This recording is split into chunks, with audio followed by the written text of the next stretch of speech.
ప్రియ సహోదరి సహోదరులను, క్రీస్తు ప్రభు యొక్క దివ్య రూపధారణ మన ఆంతరంగిక మార్పునకు ఆహ్వానిస్తూ ఉన్నది. ఇంకా చెప్పాలంటే క్రీస్తు ప్రభు యొక్క రూపాంతరం మన యొక్క అంతర్గత మార్పును ఆహ్వానిస్తూ ఉన్నది. ఈ అంశంపై ఈరోజు మనం కొద్దిసేపు ధ్యానిద్దాం. క్రీస్తు ప్రభు యొక్క దివ్య రూపధారణ అంటే ఏంటి? ఆయన రూపాంతరం చెందటం, దైవత్వాన్ని ఆవిష్కరించటం, దైవత్వాన్ని బహిర్గతం చేయటం, మరియు ఆయన యొక్క మహిమ రూపమును, మహిమ సారూప్యాన్ని ప్రజలందరికీ కూడా తెలియపరచడానికి తను ఎంచుకున్నటువంటి ఒక ఉన్నతమైనటువంటి ప్రదర్శన అది. మరియు దేవుని యొక్క అవతరణ లేదా పరమాత్ముని యొక్క అవతరణ అని మనం చెప్పుకోవచ్చు. ఈ విధంగా క్రీస్తు ప్రభు యొక్క దివ్య రూపధారణను, క్రీస్తు ప్రభు యొక్క రూపాంతరాన్ని మనం ఇన్ని విధాలుగా చెప్పుకోవచ్చు. ఈ యేసు ప్రభు యొక్క దివ్య రూపధారణ అనేటువంటిది ఒక అద్భుతం, ఒక మహా అద్భుతం. అది అద్భుతమే కాదు, మనందరి యొక్క జీవితంలో మార్పుకు ఆహ్వానం కూడా.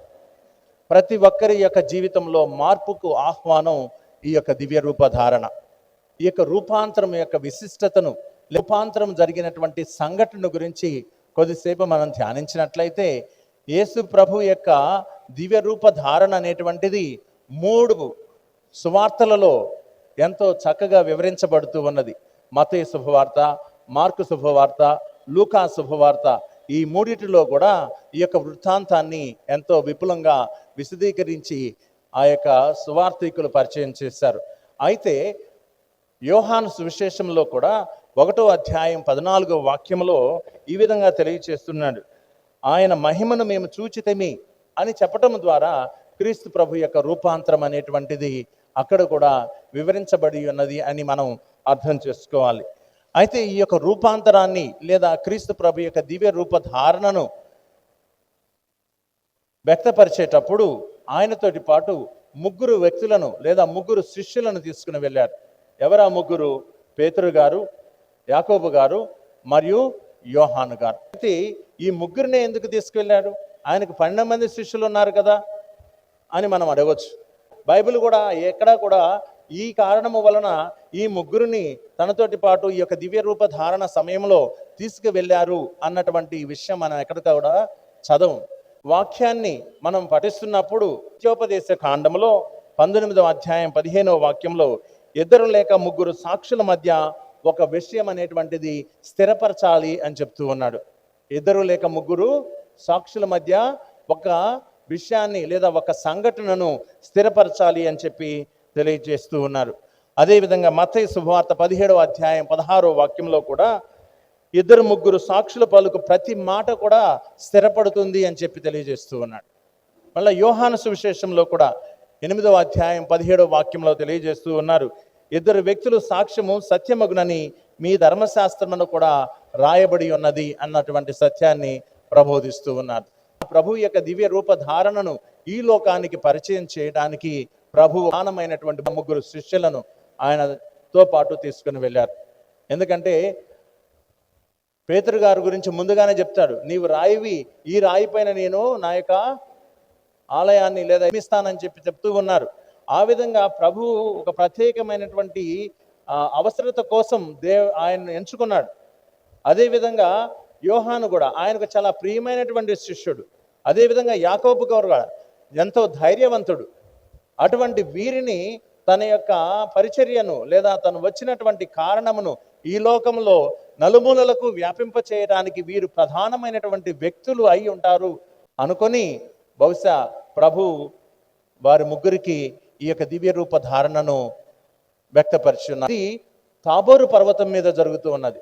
ఈ యొక్క తాబోరు పర్వతముల మీద ఈనాటికి కూడా చర్చ్ ఆఫ్ ట్రాన్స్ఫిగరేషన్ అని చెప్పి అక్కడ ఒక ఆలయాన్ని నిర్మించడం జరిగింది. ఈ విధంగా ఈ యొక్క సంఘటన జరిగితే ఈ సంఘటనలో జరిగినటువంటి ప్రధాన విషయాలన్నీ కూడా మనం బైబిల్ గ్రంథంలో ఆలకించి ఉన్నాం. ప్రభు ముఖము సూర్యుని వలె ప్రకాశించినదని, ఆయన యొక్క వస్త్రాలు వెలుగుగా మెరిశాయి అని చెప్పి, ఆయన దేదీప్యమానంగా తన యొక్క వెలుగును ప్రత్యక్షపరిచాడని, ఆ తర్వాత తను ఏలియాతోనూ మరియు మోషేతోనూ సంభాషిస్తూ మాట్లాడుతూ ఉన్నారని, ఇంకా ఒక మేఘము ఆవరించి వారందరినీ కూడా, కాంతివంతమైనటువంటి మేఘం ఆ యొక్క శిష్యులను ఆవరించి ఉన్నదని చెప్పి, మరియు మనము ఈయన నా యొక్క ప్రియమైన కుమారుడు, ఈయనను ఆలకించండి అన్నటువంటి విషయాలు, ఈ విషయాలన్నీ కూడా ఆ యొక్క సంఘటనలో మనందరికీ కూడా స్పష్టంగా తెలియజేస్తూ ఉన్నారు. రెండవ అంశం మనం దేని గురించి ధ్యానించాలి అంటే, మార్పు అనేటువంటిది దేవుని యొక్క సన్నిధిలో జరుగుతుంది అని. ఎందుకంటే ఈ ముగ్గురు కూడా ఏమంటున్నారు, నీకొక పర్ణశాల, నీకొక పర్ణశాల, నీకొక పర్ణశాల నిర్మిస్తాం. ఎందుకంటే ఇక్కడ చాలా ఆనందంగా ఉంది, సంతోషంగా ఉన్నది, ఏ సమస్య లేదు, కాబట్టి ఇక్కడే ఉందాం, మనకి ఇంకెక్కడికి వెళ్ళాల్సినటువంటి అవసరం లేదు. అంటే ఈ యొక్క కంఫర్ట్ జోన్ని ఎంచుకున్నారు వీళ్ళందరూ కూడా. ఆ విధంగా పేతురు గారు ప్రవచిస్తూ దేవునితో మాట్లాడుతూ ఆ విధంగా ఉందామని చెప్పేసి తెలియజేస్తూ ఉన్నాడు. ప్రభు ఆలోచన వేరు, తన యొక్క నిర్ణయం వేరు, తన యొక్క సంకల్పము వేరు. ఈ ముగ్గురిని తీసుకువెళ్ళటానికి ఆయన యొక్క నిర్ణయమే వేరు.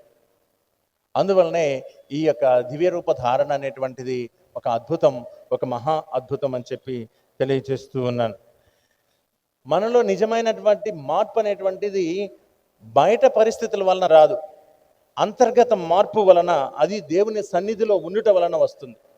మనందరిలో కూడా మార్పు అనేటువంటిది బయట పరిస్థితుల వలన మాత్రమే రాదు, అది తాత్కాలికమైనటువంటి మార్పు. కానీ మన యొక్క హృదయ మార్పు అనేటువంటిది దేవుని యొక్క సన్నిధిలో జరుగుతుంది అని చెప్పేసి ఈనాటి వాక్యాలు మనకు తెలియచేస్తూ ఉన్నాయి. ఉదాహరణకు యేసుక్రీస్తు ప్రభు ప్రార్థనలో ఉన్నప్పుడు తనలో ఈ యొక్క మార్పు అనేటువంటిది సంభవిస్తూ ఉన్నది. లూకా శుభవార్త 9వ అధ్యాయము 29వ వాక్యంలో, ఆయన ప్రార్థన చేసుకొనుచుండగా యేసు ముఖము మార్పు చెందెను, ఆయన వస్త్రములు తెల్లగా ప్రకాశించను అని చెప్పి తెలియజేస్తూ ఉన్నాడు. ఏం చేస్తున్నాడట ప్రభు? ప్రార్థన చేస్తూ ఉన్నాడు. అనగా దేవుని యొక్క సన్నిధిలో ఉన్నాడు, ప్రార్థన చేస్తూ ఉన్నాడు. అటువంటి ప్రార్థన చేస్తూ ఉండగా ఆ యొక్క పర్వతంపై ఆయన యొక్క ముఖకాంతి ప్రకాశిస్తూ ఉన్నది, దేదీప్యమానంగా ఆయన సూర్యుని వలె ప్రకాశించి ఉన్నారు. ప్రియ సహోదరి సహోదరులను, కాబట్టి ఈ యొక్క తపస్కాలంలో మన శ్రీ సభ మనల్ని కూడా ఏమని ఆహ్వానిస్తుంది? ప్రార్థించండి అని చెప్పేసి ఆహ్వానిస్తుంది. ప్రార్థన అనేటువంటిది దేవుని యొక్క సన్నిధి.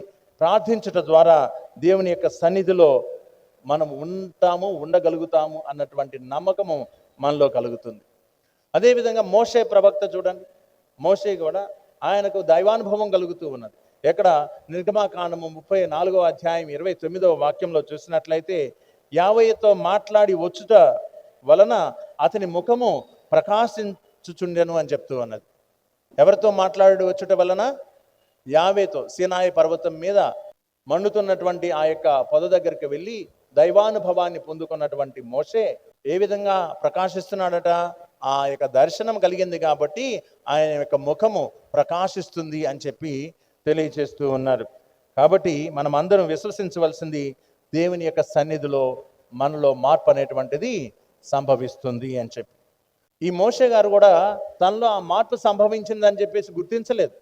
అదేవిధంగా కొన్ని సమయాలు మనలో ఆ మార్పు సంభవిస్తుందని గుర్తించకపోవచ్చు, కానీ దేవుని యొక్క సన్నిధిలో తప్పనిసరిగా మార్పు అనేటువంటిది సంభవిస్తుంది. ఈ విషయాన్ని మనం అందరం కూడా విశ్వసించాలి ప్రియ సహోదరి సహోదరు. ముఖ్యంగా ఈ యొక్క తపస్కాలంలో దేవుని యొక్క సన్నిధిలో గడపాలి, ప్రార్థనలో గడపాలి. అలా ప్రార్థనలో గడుపుతూ దేవుని యొక్క సన్నిధిలో గడపడం వలన మన యొక్క పాత స్వభావాలన్నీ కూడా తొలగించబడి ఒక నూతన స్వభావాన్ని, నూతనత్వాన్ని ఆ ప్రభు మనలో నింపుతాడు అన్నటువంటి సత్యాన్ని మనం ఈ యొక్క దివ్య రూపధారణ నుంచి తెలుసుకోవాలి. ఇంకొక విషయాన్ని చూసినట్లయితే, దేవుని సన్నిధిలో మనలో మార్పు కలుగుతుందని దైవ గ్రంథం బోధిస్తూ ఉంది. దేవుని యొక్క సన్నిధిలో ఏం కలుగుతుందంటే మనలో మార్పు కలుగుతుంది అని చెప్పేసి కొరింథీయులకు రాసినటువంటి 2వ లేఖలో 3వ అధ్యాయం 16వ వాక్యంలో తెలియచేస్తూ ఉన్నాడు. ఒక వ్యక్తి ప్రభువు వంకకు తిరగకనే ముసుగు తొలగింపబడుతుంది అంటున్నాడు అక్కడ. ఒక వ్యక్తి ప్రభువు వైపుకు తిరగగానే, ప్రభువు వంకకు చూడగానే అతనిలో కప్పి ఉన్నటువంటి ఆ యొక్క ముసుగు అనేటువంటిది తొలగింపబడుతుంది అని చెప్పేసి అక్కడ మనకు వాక్యం ద్వారా తెలియచేస్తూ ఉన్నాడు. అనగా మనం ప్రభువును దర్శిస్తూ ఆయన స్వరూపంలోనికి మారగలము అని చెప్తున్నాడు. మనం ప్రభువుని దర్శిస్తూ ఉన్నప్పుడు ఆయన యొక్క స్వరూపంలోనికి మనము మారగలం. అటువంటి అనుగ్రహాన్ని ప్రభు ఇస్తానని చెప్పేసి తెలియచేస్తూ ఉన్నాడు. దేవుని చూస్తూ ఆయనలా మారొచ్చు అని చెప్తూ ఉన్నాడు. దేవుని చూస్తూ ఆయనలా మారొచ్చు. దేవుని యొక్క సన్నిధిలో ఉంటూ ప్రార్థిస్తూ ఆయన చూస్తూ ఆయనలా, ఆయన స్వరూపంలా మనం మారవచ్చు అని చెప్పేసి ప్రభు మనకు తెలియచేస్తూ ఉన్నాడు. మార్పు అనేటువంటిది బయట పరిస్థితుల వలన రాదు అని చెప్తూ ఉన్నాను. ఉదాహరణకి నీకున్నటువంటి డబ్బు వలన, నీకున్నటువంటి దుస్తుల వలన, నీకున్నటువంటి స్థానము లేదా స్థితి వలన, లేదా నీకున్నటువంటి విద్య వలన నీలో మార్పు అనేటువంటిది సంభవించదు. ఆ మార్పు అనేటువంటిది తాత్కాలికం. మనిషి యొక్క హృదయ మార్పు అనేటువంటిది వీటి వలన అనేటువంటిది జరగదు. కేవలం హృదయ మార్పు అనేటువంటిది దేవుని సన్నిధిలో జరుగుతుందని ఈ యొక్క దివ్య రూపధారణ మనకు ఈనాడు తెలియచేస్తూ ఉన్నది. ముగ్గురు శిష్యులు కూడా ఆ ప్రభు సన్నిధిలో ఉన్నారు కాబట్టి వారు సంపూర్తిగా మార్పు అనేటువంటిది వారిలో కలిగినది. ఈ యొక్క కంఫర్ట్ జోన్లో నుంచి దేవుడు చూపించినటువంటి విశ్వాసపు మార్గంలో నడవడానికి వారందరూ కూడా, ముఖ్యంగా వారు ముగ్గురు కూడా సంసిద్ధులు అవుతూ ఉన్నారు. దేవుని యొక్క సన్నిధి అంటే గుళ్ళోకి రావటం మాత్రమే కాదు. దేవుని యొక్క సన్నిధికి రావటం అంటే కేవలం గుళ్ళోకి రావటమే కాదు.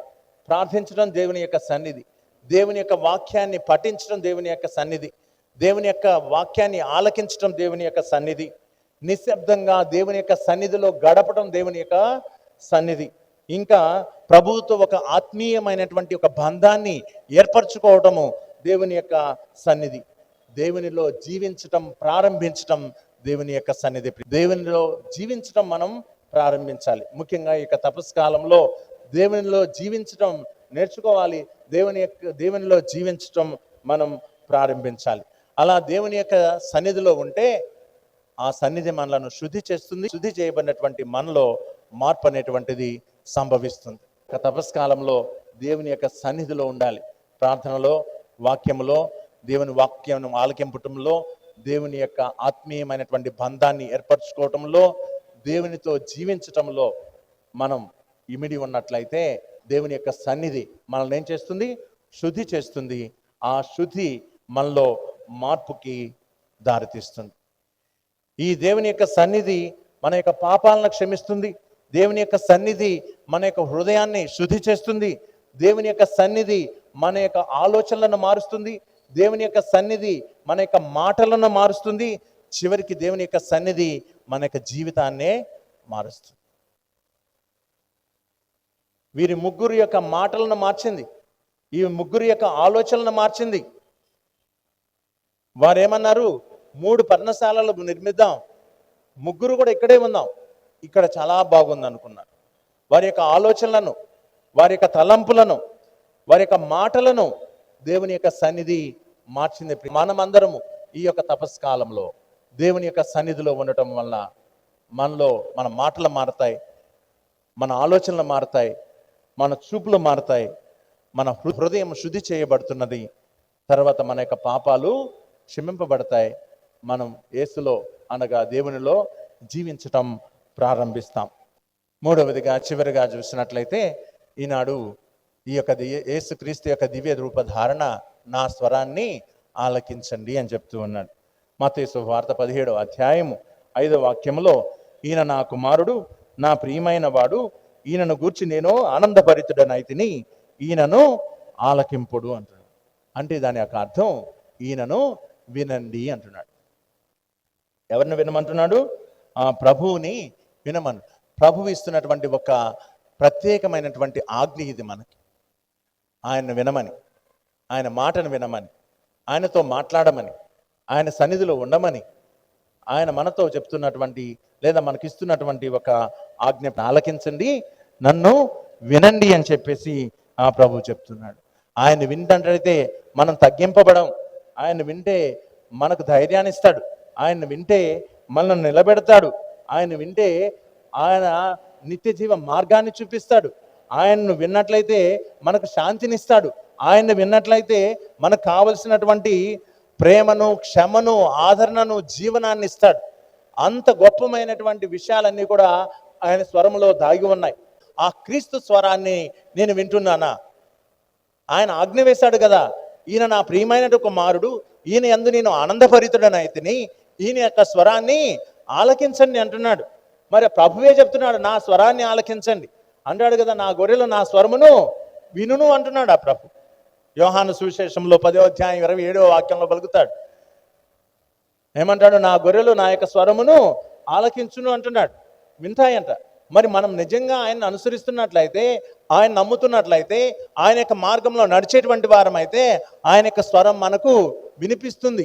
ఈ సోషల్ మీడియా స్వరం వలన కానీ, సమాజపు స్వరము వలన కానీ, నీ మనసు వినిపించేటువంటి స్వరాల వలన కానీ నీవు దేవుని యొక్క వాక్యాన్ని, దేవుని యొక్క స్వరాన్ని పెడచెవిన పెట్టవు. దేవుని యొక్క స్వరానికి ప్రత్యేకమైనటువంటి స్థానాన్ని ఇస్తావు. ప్రభు నీకు అనవసరమైనటువంటి స్వరాల గురించి తెలియజేశాడు, అవసరమైనటువంటి స్వరం ఏదో కూడా తెలియజేస్తున్నాడు. ఆయన యొక్క స్వరము విన్నట్లయితే నీ జీవితం ధన్యమవుతుందని, ఆయన యొక్క స్వరమును విన్నట్లయితే నీ యొక్క జీవితంలో మలుపు, ఒక నూతన మార్గం అనేటువంటిది ప్రారంభమవుతుందని ఆ ప్రభు తెలియచేస్తూ, ఈ ప్రపంచమంతా కూడా గొంతెత్తి మాట్లాడుతుంది, కానీ ఆ దేవుడు మాత్రం నీతోటి నిశ్శబ్దంగా మాట్లాడతాడని గ్రహించమంట. ఈ ప్రపంచమంతా కూడా గొంతెత్తి మాట్లాడుతుంది, కానీ ప్రభువు మాత్రం నిశ్శబ్దంగా ఏకాంతమైనటువంటి సమయంలో నీతో మాట్లాడుతూ ఉంటాడు. నువ్వు ప్రార్థన చేసేటప్పుడు నీవు ఒక గదిలోనికి వెళ్ళి తలుపులు మూసుకొని అక్కడ నువ్వు ఏకాంతంగా నాతో ఉండి మాట్లాడమంటున్నాడు. అవునా? ఆ విధంగా ఏకాంతంగా మౌనంగా ఆ ప్రభువుతో ఉన్నప్పుడు ఆయన యొక్క స్వరం నీకు స్పష్టంగా వినిపిస్తుంది. నువ్వేం చేయాలో, ఎలా చేయాలో, ఏ విధంగా జీవించాలో, ఏ విధంగా నీ జీవితం ధన్యమవుతుందో ఆ ప్రభు స్పష్టంగా వివరిస్తాడు. ఈనాటి వాక్యంలో ప్రభు ఆయన యొక్క సన్నిధిలో మనలో మార్పును సంభవింపచేస్తుంది. ఆయన యొక్క సన్నిధి మనలను శుద్ధి చేసి మనలను మారుస్తుంది అని చెప్తూ ఉన్నాడు. ఆ ప్రభు స్వరాన్ని మనలను ఆలకించమని చెప్పేసి కోరుతూ ఉన్నాడు. కాబట్టి ఈ యొక్క దివ్య పూజాబల్లో ప్రభువా నీ స్వరమును వినే హృదయాన్ని నాకు ఇవ్వుము అని చెప్పి ప్రార్థిద్దాం.